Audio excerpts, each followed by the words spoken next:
ยร้องไห้ทางกายเรายังมีกัน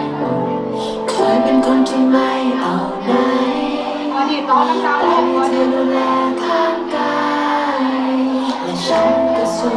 ผ่านมันง่ายได้เพราะมีเธอที่คอยช่วยกันแล้ววันหนึ่งเรารู้สึกว่าต้องกลับมาอยู่เดียวดายเธอใครบางคนต้องหายไป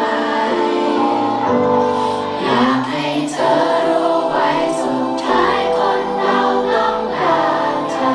งานเลี้ยงย่อมมีวันเลิกลา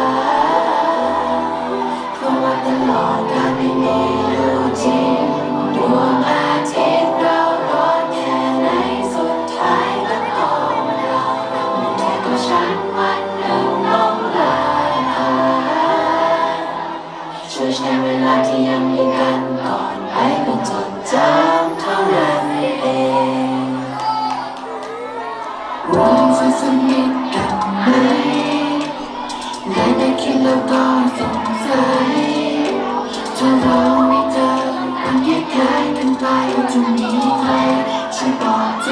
กันจะคงลืมกันใช่ไหมหากวันหนึ่งเคยต้องแยกไปเพราะฉันก็อยู่และไม่เข้าใจว่าทำไมก็ต้องจากกันแล้ววันหนึ่งเรารู้สึกว่าต้องกลับมาอยู่เดียวดายเธอใครบางคนต้องหายไปอยากให้เธอรู้ไว้สุดท้ายคนเราต้องลาเธองานเลี้ยงย่อมมีวันเลิกลา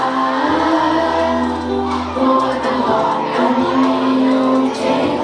ดวงอาทิตย์เราร้อนแค่ไหนสุดท้ายก็ต้องลงอย่างเธอกับฉันวันหนึ่งต้องลากันช่วยใช้เวลาที่ยังมีกันก่อนไปให้จดจำเท่านั้นเองฉันไม่ชอบบอกเวลาไม่อยากให้มีน้ำตาเพราะเราจะผ่านกันมาให้ถึงเวลาที่เราต้องไปอยากให้เธอรู้ไว้สุดท้ายคนเราต้องลาจากเลี้ยงย่อมมีวันเลิกลาเพราะว่าตลอดการไม่มีอยู่จริงดวงอาทิตย์เราร้อนแค่ไหนสุดท้ายก็ต้องดับให้เธอกับฉันวันหนึ่งต้องลากันช่วยใช้เวลาที่ยังมีกัน